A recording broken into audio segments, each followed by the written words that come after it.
नमस्कार, सुप्रभात, good morning, good afternoon, good evening, good night, चारों काल में आप सभी प्रतिभागियों का स्वागत है भाई। और आज हम लोग सीडीपी में बाल विकास, जिसके अंतर्गत अभिवृद्धि और विकास को मुख्य रूप से देखना है।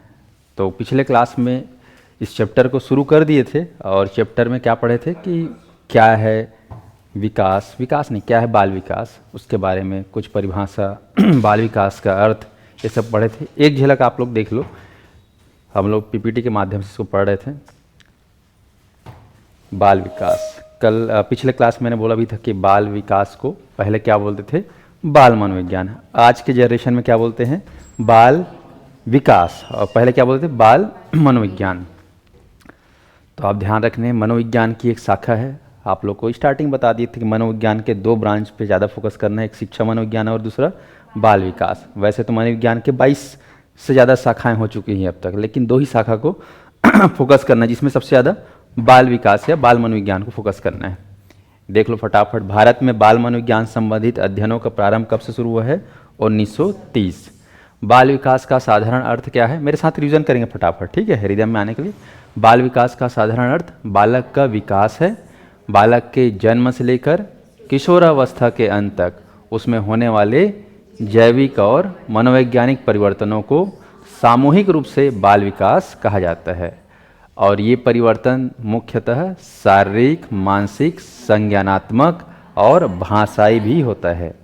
तो आप देख रहे हो कि बाल विकास इसीलिए क्योंकि इसमें हम लोग केवल किशोरावस्था तक पढ़ते हैं, है कि नहीं। युवावस्था से कोई लेना देना नहीं है, मध्यावस्था से भी कोई लेना देना नहीं है, और वो बुजुर्ग अवस्था वाला से भी कोई लेना देना नहीं, सिर्फ और सिर्फ जन्म से लेकर किशोरावस्था तक। मनोविज्ञान की यह शाखा मनोवैज्ञानिकों के लिए नहीं बल्कि जन साधारण के लिए भी उपयोगी है। केवल साइकोलॉजिस्ट के लिए, साइकेट्रिस्ट के लिए उपयोगी नहीं है, ये सभी के लिए जरूरी है। तभी तो आज आप शिक्षक लोग भी पढ़ रहे हो, है कि नहीं। 18वीं शताब्दी में पेस्टोलॉजी ने जो है बाल विकास का वैज्ञानिक अध्ययन किया सर्वप्रथम, कब, 1774। उनके द्वारा किताब लिखी गई बेबी बायोग्राफी, ऑनलाइन, हाँ। फिर देखेंगे पेस्टोलॉजी ने बाल विकास का वैज्ञानिक अध्ययन जो किया 1774 में, वो किनके ऊपर किया, अपने ही 3.5 साल के बच्चे के ऊपर किया, बेटे के ऊपर किया। बाल विकास का प्रथम अमनोवैज्ञानिक अध्ययन कौन किया है, जॉन लॉक और थॉमस हॉब्स। बार बार रिवीजन करेंगे तभी दिमाग में सेट होगा, है कि नहीं। अगला है जर्मन चिकित्सक टाइडमैन ने 1787 में अपने बालक के मनोशारीरिक विकास का निरीक्षण कर बाल विकास का अध्ययन किया, जो बेबी बायोग्राफी पर आधारित था। तो टाइडमैन का भी नाम आ रहा है, जो कि 1787 में। तो 1774 में पहले कौन किए हैं, पेस्टोलॉजी। उसके बाद 1787 में जर्मन के रहने वाले जर्मनी टाइडमैन।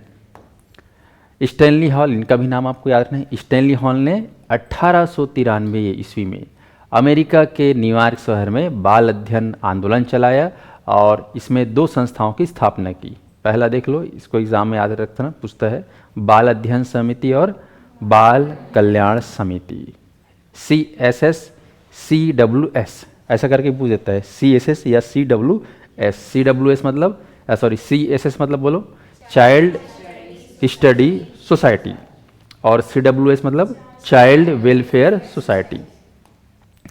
स्टैनली हॉल ने बाल विकास संबंधी अध्ययनों के लिए सर्वप्रथम प्रश्नावली विधि का प्रयोग किया, बच्चों के लिए। अभी तक बड़ों के लिए प्रश्नावली विधि का उपयोग किया गया था, ठीक है ना, RS वुडवर्थ ने बड़े लोगों के लिए, लेकिन यहाँ पर अब छोटे छोटे बच्चों के लिए भी क्या है, प्रश्नावली विधि का इजाद किया गया, किसके द्वारा, स्टैनली हॉल के द्वारा। तो स्टैनली हॉल याद रखें। उसके बाद विलियम हिल्ली, जो ब्रिटेन के हैं, वहीं के हैं, विलियम, सर्वप्रथम बाल एडिशन की स्थापना शिकागो में कब की, 1909 में। अब आएगा ब्रिटेन साइड का, सल्ली है ये, है ना, विलियम सल्ली। और 1892 में ब्रिटेन में British association for child study की स्थापना की थी। उसके बाद आते हैं बाल अपराधियों को सुधारने के लिए अमेरिका के न्यूयॉर्क शहर में पहला बाल गृह, चिल्ड्रंस होम की स्थापना की गई 1887 में। आप लोग सुने होंगे हमारे छत्तीसगढ़ में महिलाओं के लिए संरक्षण के लिए वन स्टॉप सेंटर, सुने हो आप लोग, स्थापित किया गया है हर जिलों में वन स्टॉप सेंटर। ऐसे यहाँ पर बच्चों के सुधारने के लिए क्या है, बाल गृह कहना चाहिए। बाल विकास संबंधित लेखों का प्रकाशन करने के लिए स्टैनली हॉल ने जो है पेडालॉजिकल से सेमिनरी नामक पत्रिका का प्रकाशन भी प्रारंभ करवाया था। अब इंडिया में नाम आता है ताराबाई मोदक। ताराबाई मोदक को याद कर लो, 1930 में भारत में इन्होंने बाल अध्ययन की शुरुआत की। और तो इसीलिए बोला जाता है कि भारत में बाल अध्ययन की शुरुआत कब की बोले जाने से 1930 में। नाम किनका मेन आ रहा है इसमें, ताराबाई मोदक। याद करते रहिए मेरे साथ, रिवीजन करना है। बाल विकास के अंतर्गत सर्वाधिक कार्य अगर देखा जाए तो इसमें व्यक्तित्व तथा मापन पर हुआ है, पर्सनालिटी डेवलपमेंट पर। फटाफट बुक का नाम देख लेंगे मेरे साथ। इन्फेंट चाइल्ड डेवलपमेंट किनके द्वारा लिखा गया है, 10। Biographical sketch of an infant किनके द्वारा, Darwin. The mind of the child, prayer. Infancy and human growth, गैसेल। Guidance of mental growth, गैसेल। तो ह्यूमन ग्रोथ और मेंटल ग्रोथ दोनों में गैसेल को याद करना है। Language and thought of the mind, gene प्याजे। Moral judgement of child, gene प्याजे। मैंने बताया था कि मॉरल का नाम जब भी आता है तो कोहलबर्ग नाम पहले आता है दिमाग में, है कि नहीं, लेकिन यहाँ पर जजमेंट कर दिया कौन, gene प्याजे। Child conception of the world, gene प्याजे। तो ये कुछ है, बाकी किताब मैंने आप लोग को बेसिक में बताया था बहुत सारा। ये परिभाषा भी देख लो फटाफट। जेम्स ड्रेवर मेरे साथ बोलेंगे। बाल मनोविज्ञान मनोविज्ञान की वहाँ शाखा है जिसमें जन्म से परिपक्वता अवस्था तक विकसित हो रहे मानव का अध्ययन किया जाता है।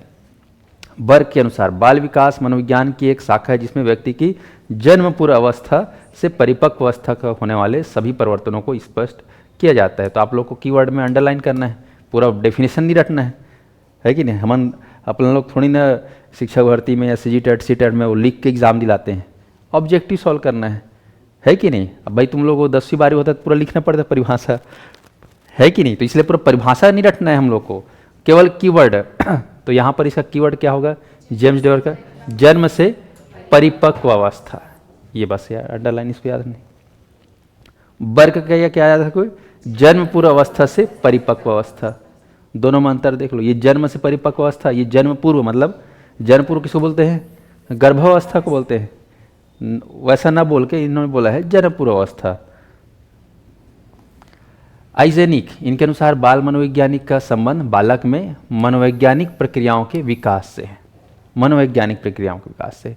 इसमें गर्भकालीन अवस्था भी है, जन्म भी है, शैशवावस्था भी है, बाल्यावस्था भी है, किशोरावस्था भी है और परिपक्वता अवस्था तक के बालक को मनोवैज्ञानिक विकास प्रक्रियाओं का अध्ययन किया जाता है। तो इसके अंडरलाइन क्या रह जाते होंगे, मनोवैज्ञानिक प्रक्रियाओं के विकास का अध्ययन। ठीक है जी, वो कब से बोलने से, गर्भकालीन से लेकर परिपक्व अवस्था तक। Crow and crow very very important. इनके अनुसार बाल मनोविज्ञान वह वैज्ञानिक अध्ययन है जो व्यक्ति के विकास का अध्ययन गर्भकाल से किशोरावस्था तक की प्रारंभिक अवस्था तक करता है। ठीक है जी, किशोरावस्था दो भागों में बांटा गया, पूर्व किशोरावस्था और उत्तर किशोरावस्था। तो इन्होंने पूर्व किशोरावस्था तक माना है। बाल विकास का क्षेत्र, बाल विकास को प्रभावित करने वाले कारकों का अध्ययन करेंगे। इसके अंतर्गत व्यक्ति की विभिन्नताएं किस प्रकार से प्रभावित करते हैं उसका अध्ययन करना है। इसके अंतर्गत बाल विकास के सही भी आयामों का अध्ययन करेंगे। व्यक्तित्व का मूल्यांकन कैसा होता है उसका अध्ययन करेंगे। बालक की विभिन्न अवस्थाओं का अध्ययन भी करेंगे हम लोग, है कि नहीं। बालक की विभिन्न अवस्थाएं, वही शैशवावस्था, बाल्यावस्था, किशोरावस्था, ये सब पढ़ना है। बाल विकास की उपयोगिता देख लो। बाल विकास बाल निर्देशन में सहायक है, बालकों के विकास को समझने में बाल विकास उपयोगी है। बाल विकास बालकों के व्यक्तित्व विकास को समझने में सहायक है। बाल विकास सुखी पारिवारिक जीवन सृजन करने में सहायक है। ठीक है जी, बच्चा अगर अच्छे से उसका ग्रोथ हो गया, मानो उसका भविष्य क्या है, सुरक्षित होगा। बचपने में ही बच्चे का अगर ध्यान नहीं दिए, शारीरिक रूप से, मानसिक रूप से, किसी न किसी रूप से वो क्या रहेगा, कमज़ोर रहेगा, और उसका जीवन भर क्या करेगा, उसका प्रभाव उसके जीवन में रहेगा, है कि नहीं। मतलब भुगते ये कहना चाहिए परिणाम, अगर गलत किया तो गलत उसका परिवरिश नहीं हुआ तो। बालकों के शिक्षण और शिक्षा में उपयोगी है। बालकों के स्वभाव को समझने में बाल विकास सहायक है। तो ये आप समझ सकते हो बाल विकास। बाल व्यवहार में बाल विकास बहुत उपयोगी है। तो बाल व्यवहार मतलब बालकों के साथ कैसा व्यवहार किया जाना चाहिए। हम लोग छोटे छोटे बच्चों से अगर बड़ों जैसा व्यवहार करेंगे तो बच्चों को वो चीज़ समझ में नहीं आएगा और अच्छा भी नहीं लगेगा। बच्चे सॉफ्ट होते हैं, है कि नहीं। अब बच्चों को सॉफ्ट बोलना भी और सुनना भी पसंद है है कि नहीं। तो बाल व्यवहार में बाल विकास क्या है, बहुत उपयोगी है। तो इस प्रकार से बाल विकास के द्वारा ही माता पिता अपने बालकों को सहजता से समझ पाते हैं। मेरे को तो ऐसा लगता है कि जब भी पेरेंटिंग का समय आता है तो हर माँ बाप को इसका एक कोर्स करना चाहिए कम से कम 1 महीना 2 महीना, है कि नहीं, कि बच्चों को कैसे ट्रीट करें बाल्यकाल में।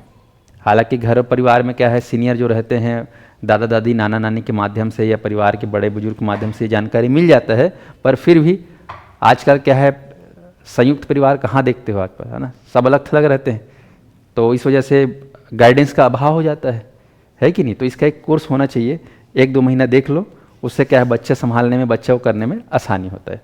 ठीक है जी, इसीलिए बीएड कर रहे हैं, ताकि बच्चे लोग को, तुम लोग को अच्छे से पढ़ा पाओ।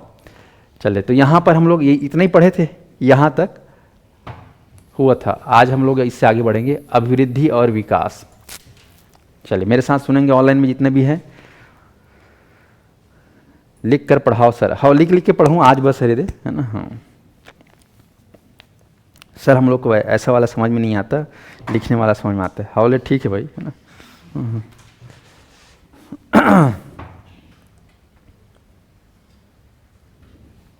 चलिए, तो अभिवृद्धि और विकास। अभिवृद्धि बोलने से, अच्छा मैं आप लोगों को एक चीज़ बताया था, फिर से आज दोहरा रहा हूँ, बाल विकास इज इक्वल टू करके मैं कुछ लिखवाया था, याद है क्या लिखवाया था? परिवर्तन। हमेशा ध्यान रखना, परिवर्तन। और ये परिवर्तन आपको कई रूपों में देखने को मिलेगा, मानसिक, शारीरिक, संवेगात्मक, भावात्मक, विचारात्मक, भाषात्मक, जो भी बोलो। ठीक है, बाल विकास में इसी को पढ़ना रहता है। तो बाल विकास बेसिकली अगर देखा जाए तो गर्भ से लेकर कितने उम्र तक लगभग पढ़ते हैं बताओ? ये मान के चलो कि 18 वर्ष से पूर्व। ये बाल विकास का जो अध्ययन करेंगे हम लोग, एज लिमिट क्या है? गर्भ से लेकर 18 वर्ष पूर्व। हाँ, गर्भ से लेकर 18 वर्ष से पूर्व। 18 साल नहीं होना चाहिए, छुआना नहीं है 18 साल को, ठीक है, जस्ट 18 साल से पहले को लेना है।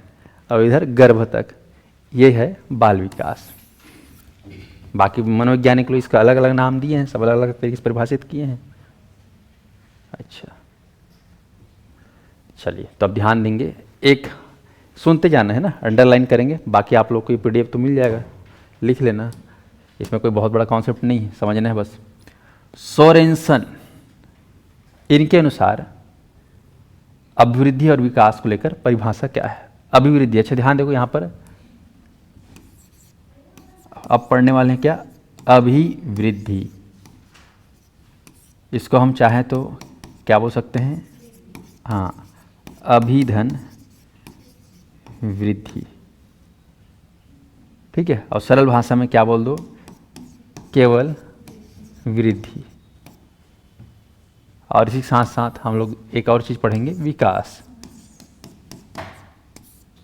तो बाल मनोविज्ञान में विकास का अलग अर्थ निकाला गया है और अभिवृद्धि का अलग अर्थ निकाला गया है, लेकिन ऐसे आम चाल के बोलचाल भाषा में विकास मतलब विकास, उसमें भी ग्रोथ हो रहा है, वृद्धि मतलब भी क्या है? ग्रोथ हो रहा है। आम बोलचाल में यही समझते हैं, नहीं समझते हैं, लेकिन बाल मनोविज्ञान में इन दोनों को अलग अलग तरीके से समझाने का प्रयास किया गया है, दोनों अलग अलग चीज़ें समझाने का बताया गया है। तो अभिवृद्धि मतलब आपको सरल भाषा बोलना है, वृद्धि। अब इसमें अभी शब्द इसलिए लगाया क्योंकि वृद्धि जो है एक सिस्टमेटिक हो रहा है, इसलिए इसको एक शुद्ध हिंदी में क्या बोला गया? अभिवृद्धि। स्पष्ट है? सिस्टमेटिक होता है, चरणबद्ध तरीके से होता है, और दूसरा है विकास। तो इसी का डेफिनेशन हम लोग को पढ़ना है, इन दोनों का डेफिनेशन। तो सोरेनसन के अनुसार अभिवृद्धि शब्द का प्रयोग शरीर और उसके अंगों के भार और आकार में वृद्धि के लिए किया जाता है। स्पष्ट है? ध्यान देंगे, सोरेनसन क्या बोल रहे हैं कि अभिवृद्धि जो शब्द है इसका प्रयोग किसके लिए कर रहे हैं? अंगों के भार और अंगों के आकार। ठीक है, इस वृद्धि को नापा और तौला जा सकता है। बहुत ही खास शब्द लिखा गया है कि वृद्धि को क्या है? नापा और तौला जा सकता है। कौन सी वृद्धि को? जो अंगों के भार है और अंगों के आकार है। अंगों का भार है 2.5 किलो हाथ, उसको आप नाप सकते हो 2.5 किलो है कि नहीं है कि नहीं? कमर, है ना, पहले आप 25 का पहनते होगे, अब 30 का पहन रहे हो, 32 का पहन रहे हो, होते नहीं, मतलब आकार बढ़ रहा है तो उसका टेप से नाप सकते हो। आप लोग टेलर मन का कपड़ा सिलवाते हो तो टेप से नापते नहीं नापते हैं, तो नाप सकते हो नहीं नाप सकते। तो यहाँ पर अंगों के आकार, सॉरी, अंगों के भार और अंगों के आकार दोनों को क्या है, नापा और तौला जा सकता है। इन दोनों में से किसको तौलते हो, किसको नापते हो, बताओ। भार को क्या करते हैं, मापते हो। भार को क्या किया जाता है, तौला जाता है ना। हाँ, कई बार कंफ्यूज आता है, नापना हो तौला में। सब्जी ले जाए है ना, ये नाप तो है ना, हाँ, 2 किलो टमाटर को नापो, ऐसा बोलोगे तब आ जाएगा, है ना। हाँ, तौलो बोलोगे ठीक है, 2 किलो टमाटर तौल दो, 2 किलो आलू तौल दो, है कि नहीं। यहाँ पर नापना नहीं बोल रहे हैं, लेकिन आकार को क्या बोलना है, नापना। अब बोलोगे इसके आकार को तौलो, गड़बड़ हो जाएगा, है कि नहीं। जैसे दूध बोलोगे 1 लीटर दूध को तौल के बताओ, हाँ ठीक है, लेकिन 1 लीटर दूध को माप के बताओ, कैसे माप पाएंगे 1 लीटर दूध को, है कि नहीं। तो यहाँ पर शब्दों को समझ लेंगे। अगला देखेंगे, विकास का संबंध अभिवृद्धि से अवश्य होता है, पर यह शरीर के अंगों में होने वाले परिवर्तनों को विशेष रूप से व्यक्त करता है। अब इन्होंने कोशिश किया है बताने का कि अभिवृद्धि का जो संबंध है, ठीक है, वो विकास से है, या फिर विकास का संबंध किससे है, अभिवृद्धि से है। लेकिन है ना, यहाँ पर शरीर के अंगों में होने वाले परिवर्तन के बारे में बोला है कि विशेष रूप से व्यक्त करता है। तो ये विकास जो है, इन्होंने बताया कि विकास जो होता है वो कहीं ना कहीं होने वाले परिवर्तन को क्या करता है, व्यक्त करता है। विकास किसको व्यक्त करता है, परिवर्तन को। और मैंने बोला भी है, विकास इज इक्वल टू परिवर्तन। तो भाई साहब बोल रहे हैं, नहीं बोल रहे हैं वही चीज, सोरेंसन नहीं बोल रहे हैं कि भाई विकास मतलब परिवर्तन, परिवर्तन को व्यक्त करता है आपका विकास। लेकिन अभिवृद्धि किसको व्यक्त करता है, अंगों के भार, अंगों के आकार में वृद्धि को। स्पष्ट। कुल मिला के वृद्धि जो चीज़ है वो प्रत्यक्ष रूप से दिखाई देता है, लेकिन विकास जरूर नहीं कि हर बार आपको प्रत्यक्ष रूप से दिखाई दे, आपको अनुभव और महसूस भी करना पड़ता है उसमें। उदाहरण के लिए देखो यहाँ पर क्या लिखा हुआ है, बालक की हड्डियों के आकार में वृद्धि होती है, हड्डियों के आकार में वृद्धि होती है। बड़ी हो जाने के बाद या बनी हो जाने के कारण उनके स्वरूप में भी परिवर्तन हो जाता है, और इस प्रकार विकास में अभिवृद्धि का भाव सदैव निहित रहता है। तो विकास में अभिवृद्धि का भाव ध्यान रखना।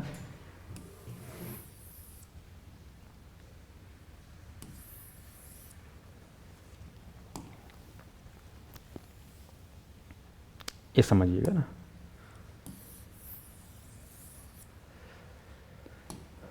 अब ध्यान दीजिएगा, 2 शब्द हम लोग पढ़ रहे हैं। एक शब्द क्या पढ़ रहे हैं हम लोग, विकास, और एक शब्द पढ़ रहे हैं हम लोग वृद्धि या फिर अभिवृद्धि। इसको हम लोग अंग्रेजी में क्या बोलेंगे, ग्रोथ, और विकास को क्या बोलेंगे, डेवलपमेंट। दोनों में बड़ा चीज क्या है बताओ, बड़ा कॉन्सेप्ट विकास। ये व्यापक अवधारणा है ना। ये बोलो कि ये अपने आप में एक प्रकार से क्या है, सागर है या समुद्र है, और ये क्या है, वृद्धि। हाँ, अरे सागर है, मान में उदाहरण बोलो, सागर है तो ये कहा है, कुआं, हाँ चलो ठीक है, कुआं या तालाब है ना, है ना, तालाब है, कुआं है, मान चलो।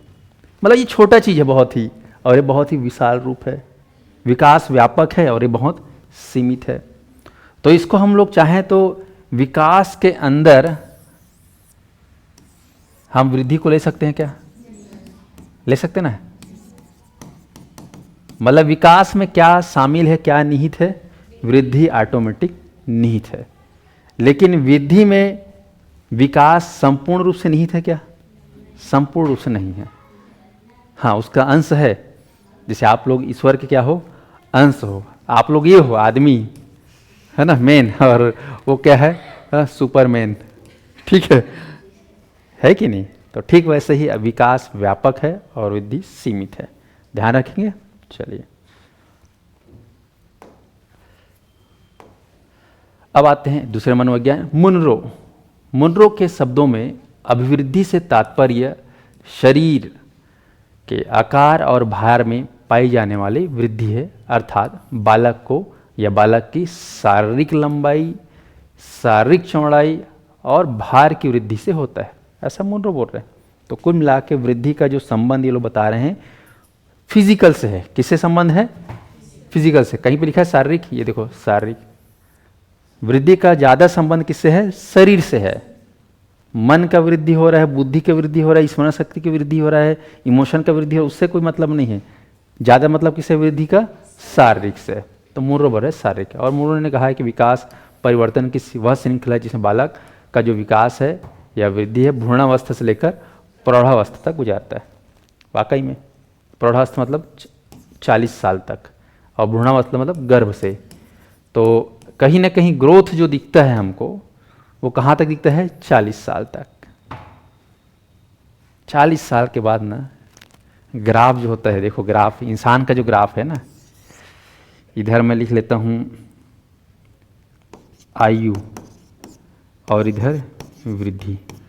ठीक है, दो पैरामीटर है, एक आयु एक्स एक्सिस में और एक क्या है? वृद्धि। 5 साल, 10 साल, 15 साल, 20 साल, 25 साल, 30, 35, 40, 45, 50, 60, 70। अब इसका जब ग्राफ हम देखते हैं ग्रोथ के फॉर्म में वृद्धि के रूप में, तो भाई ऐसा दिखेगा आप लोग। बढ़ रहा है कि नहीं बढ़ रहा है ग्रोथ इंसान का? हाइट, वेल्थ सब बढ़ रहा है, दिमाग बढ़ रहा है, सब बढ़ रहा है। ये बढ़ रहा है, बढ़ रहा है, बढ़ रहा है, बढ़ रहा है। कहाँ तक? 40 तक। लगभग हर इंसान का वृद्धि कहाँ तक दिखता है? 40 तक। उसके बाद खुरूर खारा चालू हो जाता है। ठीक है, दवाई गोली चालू हो जाता है, हाथ पीड़ा, गोड़ पीड़ा, मूड़ी पीड़ा, दुनियादारी जो है ये धीरे धीरे ऐसे। उसके बाद मिट्टी के अंदर जय श्री राम स्वाहा, है ना। तो ग्राफ ऐसा उसी को बोला है भ्रूणावस्था से लेकर प्रौढ़ावस्था तक। तो जो वृद्धि है, जो विकास है, ये आपको जो है यहाँ तक वृद्धि जो है यहाँ तक दिखता है, ये वृद्धि वाला है। उसी को वृद्धि बोलोगे क्या? ये वाला को वृद्धि बोलोगे? ये वृद्धि नहीं है, ये घटना कह सकते हो। वृद्धि मतलब बढ़ना होता है, उसका बढ़ना का उल्टा घटना है। लेकिन विकास में अगर बोला जाए तो विकास में यहाँ से लेकर यहाँ तक सब क्या है? विकास है। ये जो वृद्धि है ये भी विकास है, और ये अवृद्धि या घटना भी क्या है? विकास की प्रक्रिया में शामिल है। आया समझ में? तो वृद्धि जो है इसमें प्लस भी होता है, ये प्लस वाला, और ये क्या है? माइनस वाला है। तो वृद्धि में पॉजिटिव और नेगेटिव दोनों को देखा जाता है, दोनों शामिल है। लेकिन वृद्धि में क्या है? सिर्फ और सिर्फ पॉजिटिव को। वृद्धि में सिर्फ किसको लोगे? पॉजिटिव को लोगे, तभी वृद्धि बोलोगे, है कि नहीं? चलिए आगे बढ़े, समझ में आ रहा है? तो मुर्रो के बारे में मुर्रो ने जो है डेफिनेशन दिया है वृद्धि को, शारीरिक विकास। हैरिस, इन्होंने क्या बोला है? विकास का अर्थ है व्यवस्थित और संगतपूर्ण या संगतिपूर्ण तरीके से परिवर्तनों का एक प्रगतिशील श्रृंखला। रटना नहीं, सुनना है बस, ठीक है? विकास क्या है? व्यवस्थित और संगतपूर्ण तरीके से परिवर्तनों का एक प्रगतिशील श्रृंखला।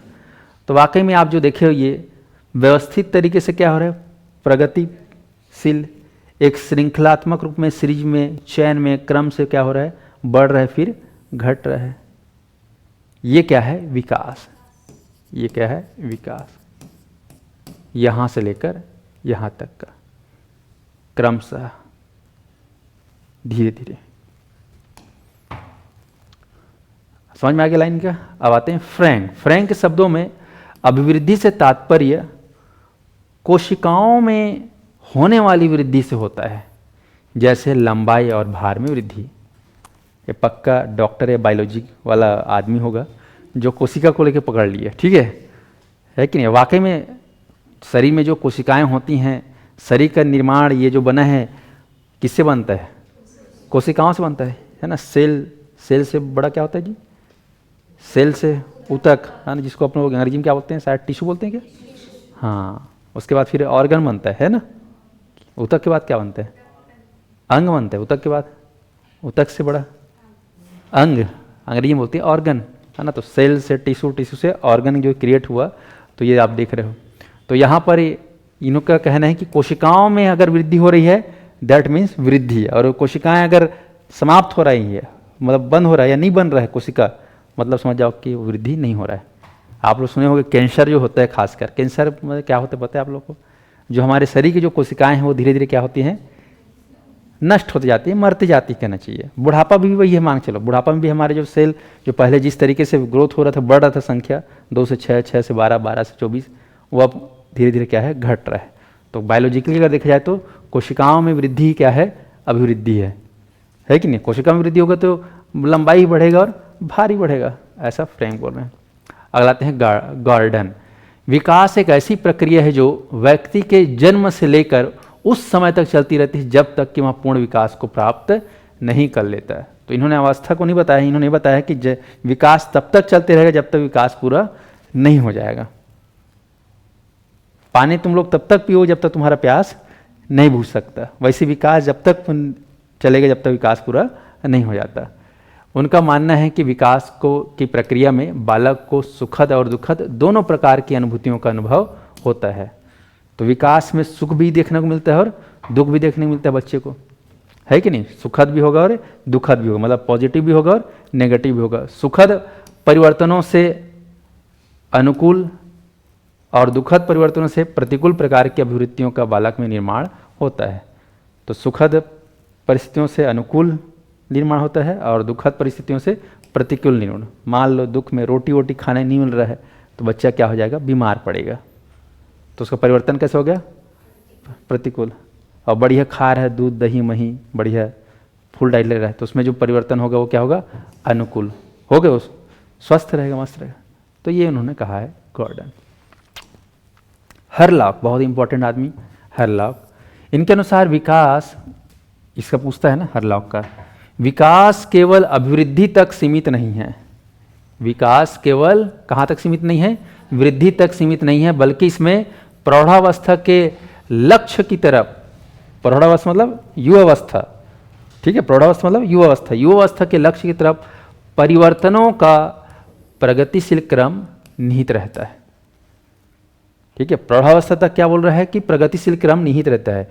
आप लोग देखो भी प्रगतिशील क्रम निहित है, ये देख रहे हो, प्रौढ़ावस्था तक। ये कौन सा 40 साल मतलब मान लेते हैं प्रौढ़ावस्था, मैक्सिमम 40 साल को ही प्रौढ़ावस्था बोलते हैं। तो यहाँ से लेकर यहाँ तक जो ग्राफ है वो प्रगतिशील वाला है कि नहीं है? तो हरलॉक बोल रहा है कि जन्म से लेकर प्रौढ़ावस्था तक जो है वो क्या रहता है, प्रगतिशील। उसके बाद तो प्रगति कहाँ भैया, डाउनफॉल आना चालू हो जाता है कि नहीं? तो इसको बोल रहे हैं कौन, हरलॉक।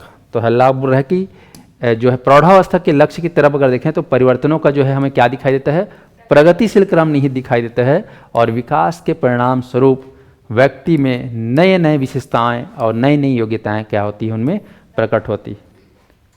आप लोग 5 साल में थे तो अलग योग्यता, 10 साल में अलग, 15 में अलग, 20 में अलग, 25 में अलग, 30 में अलग, 35 में अलग, है नहीं?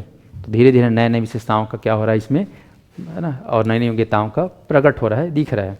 तो हरलॉक का याद करना है, वेरी वेरी इंपॉर्टेंट कीवर्ड याद रखना है यहाँ पर, प्रौढ़ावस्था के लक्ष्य की तरफ परिवर्तनों का प्रगतिशील क्रम, बस इतना ही बोलो। और ये वाला भी याद कर सकते हो, नवीन विशेषताएं और नवीन योग्यताएं प्रकट होती है हरलॉक का। तो नई विशेषताएं और नई योग्यताएं प्रकट होती है, किसने कहा है, हरलॉक। ठीक है। स्किनर, विकास जीव और उसके वातावरण की अंतःक्रिया का प्रतिफल है। ऑनलाइन वालों को समझ में आ रहे हैं? नेहा, हेमंत, ठीक है हेमंत, बिल्कुल फोल्डर के अनुसार वीडियो को जमाने बोल देने, हाँ ठीक ठीक ठीक। सभी को आवाज़ समझ में आ रही है? ऑडियो वीडियो जितने भी अभ्यर्थी सुन रहे हैं सभी लोग जो है अपने ऐप में आप जो भी पढ़ रहे हो उसी में आप देख पाओगे, नोट्स भी उसमें देख पाओगे। कहीं पे कोई समझ में नहीं आता है सीधा हेल्पलाइन नंबर पे कॉल करना है, वीडियो के साथ नोट्स आपको मिल जा रहा है, ठीक है जी। चलिए अब आते हैं स्किनर। विकास जो है जीव और उसके वातावरण की क्या है, अंतःक्रिया का प्रतिफल है या परिणाम। जीव और वातावरण, हम लोग क्या हैं, सब जीव हैं, हो कि नहीं हो, सजीव हो ना। हाँ, जीव 2 प्रकार का होता है, एक जीव और सजीव और निर्जीव। तो हम लोग सजीव हैं, है ना, जीव का सजीव रूप है। और हम सजीव लोग क्या हैं, किसके साथ क्रिया करते हैं, वातावरण के साथ। तो इनके अनुसार विकास क्या है, स्किनर के अनुसार जीव जो है वातावरण की अंतःक्रिया का क्या है, प्रतिफल है। तो विकास जीव और उसके वातावरण की अंतःक्रिया का प्रतिफल है, याद रखेंगे। अगला है गैसेल, जिनकी 2 किताब आप लोग पढ़े हो, है ना, मेंटल ग्रोथ और क्या पढ़े हो ठो बुक गैसेल का, 2 ठो बुक बताया था ना आज, ग्रोथ करके, ह्यूमन ग्रोथ और मेंटल ग्रोथ। तो वही आदमी बोल रहा है।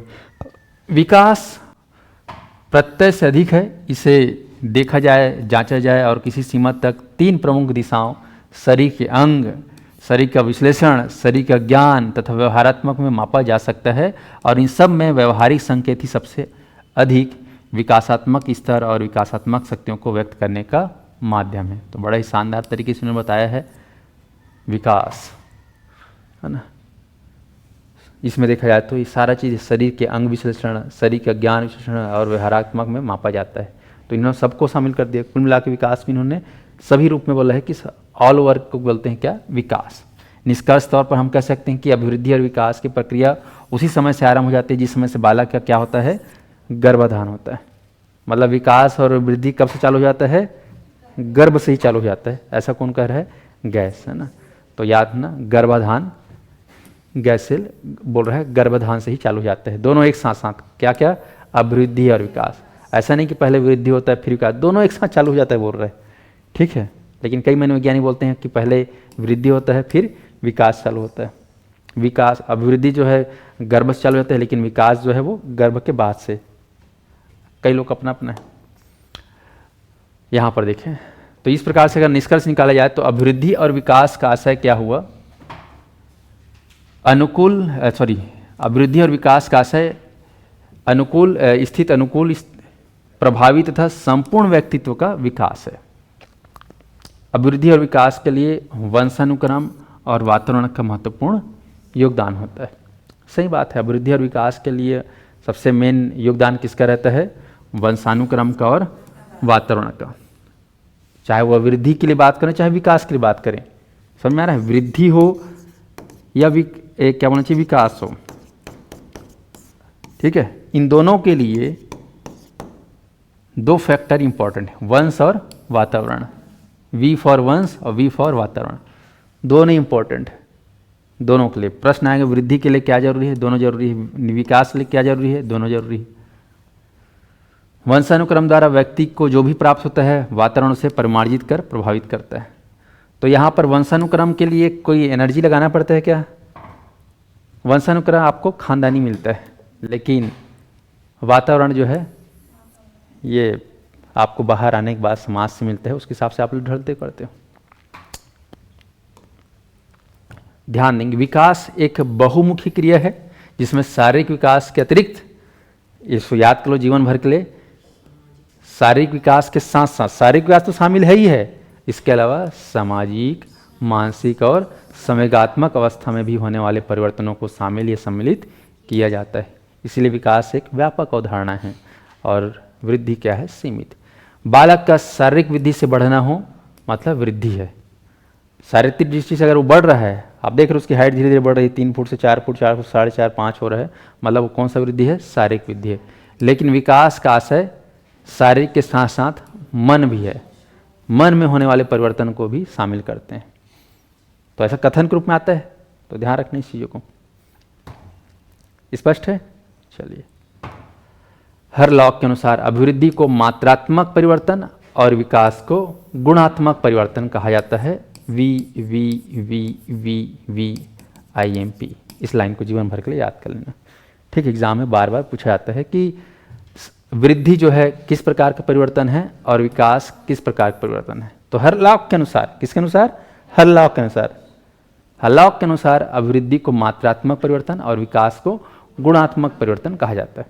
इसको याद कर लेना अच्छे से, ठीक है। तो कल इसको पढ़ेंगे, जो बाल विकास से संबंधित कुछ मान्यताएं हैं। आज के लिए इतने ही। आज मैं थोड़ा कम पढ़ा रहा हूँ क्योंकि दूसरे सेक्शन में मेरा क्लास है। कल दोनों में अंतर को रट डालेंगे, ठीक है। फिर ये वाला बाल विकास वाला चैप्टर ख़त्म, फिर बाल विकास के जो अवस्थाएं हैं उन अवस्थाओं के बारे में थोड़ा सिस्टमेटिक अध्ययन करेंगे। बाकी मैं आप लोग को जब पढ़ाया हूँ तो बाल्यावस्था की विशेषताएँ, किशोरावस्था की विशेषताएँ 20-20 लिखवाया हूँ, नहीं लिखवाया हूँ, वो सब लिखवा दिया हूँ, लेकिन कुछ अलग तरीके से उसको पढ़ेंगे यहाँ पर।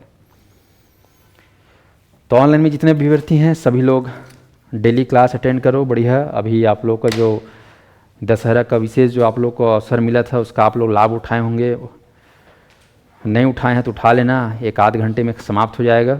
अपने दोस्तों को बता देना, ठीक है जी। टेस्ट सीरीज़ जो नहीं लिए होगे आप लोग, जो लोग ज्वाइन के, टेस्ट सीरीज ले लेना, है ना, डिस्काउंट ऑफर चल रहा है, फिर वो बंद हो जाएगा। हाँ, लिख के पढ़ो उन्होंने। हाँ, ई बुक वगैरह खरीद लेना जो संपूर्ण शास्त्र पेडागोजी वाला है। मैं चाहता हूँ मेरे से जुड़े जितने भी सुन रहे हो, अभी शायद 10-20 रुपये मिल रहा होगा ई बुक, जिसमें 2000 क्वेश्चन है, सिर्फ और सिर्फ पेडागोजी का है, पेडागोजी। तो वो आपके पास, सबके पास होना चाहिए। तो ऑनलाइन 10 रुपये 20 रुपये शायद देख लेना मोबाइल में, उससे ज़्यादा नहीं होगा, सबको खरीदना है वो बुक, ठीक है। और मैं आप लोग के लिए स्पेशल बुक लॉन्च करूंगा केवल सीडीपी के एमसीक्यू का, जिसमें लगभग 5000 एमसीक्यू रहेगा, सिर्फ और सिर्फ सीडीपी का बन जाएगा। तो वो जो है एकदम खास खास जो अपडेटेड क्वेश्चन जैसे आजकल आ रहे हैं वैसे क्वेश्चन का उसमें संकलन रहेगा, और जो बड़े बड़े जो एग्ज़ाम हुए उनका संकलन रहेगा, ठीक है। तो वो क्वेश्चन मैंने सेलेक्ट करना चालू कर दिया है सिर्फ और सिर्फ सीडीपी के लिए। तो धीरे धीरे कोशिश बाकी के लिए भी करेंगे, लेकिन स्टडी मटेरियल आप लोग उसका फ़ायदा उठा लेना, 10 रुपये 20 रुपये में, 5 रुपये में। हाँ, ई बुक का प्रिंट आउट नहीं करा सकते ना, ई बुक केवल मोबाइल पे देख सकते हो, प्रिंट आउट नहीं करवा सकते, ठीक है। हाँ, और सीडीपी का बुक भी खरीद सकते हो, जो लोग सीजीटेट तैयारी करें वो लोग सीडीपी बुक जरूर खरीद लेना, जो है ई बुक के रूप में शायद 40-50 रुपये, 50-60 रुपये था पहले, अभी आप लोग को 10-20 रुपये में मिल रहा होगा। तो एक नोट्स रहेगा आपके पास, कभी भी घर चलते मोबाइल के माध्यम से उसको देख सको, पढ़ सको, ऐसा है उसका सारा टारगेट। चलिए।